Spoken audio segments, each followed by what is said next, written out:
ਹਾਂਜੀ ਤੇ ਅੱਜ ਅਸੀਂ ਬਾਬਾ ਜੀ ਦੀ ਮਿਹਰ ਦੇ ਨਾਲ ਕਣਕ ਦੀ ਕਟਾਈ ਸ਼ੁਰੂ ਕੀਤੀ ਆ। ਮਾਲਕ ਭਲੀ ਕਰੇ।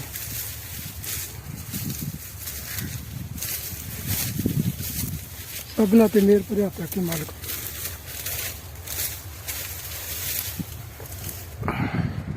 ਹੁਣ ਜੀ ਪਹਿਲੀ ਬੋਗੀ ਲਾਈ ਆ, ਬਾਕੀ ਹੁਣ ਲਾਉਂਦੇ ਆ। ਚੱਲ ਰਹੀ ਆ ਮਸ਼ੀਨ।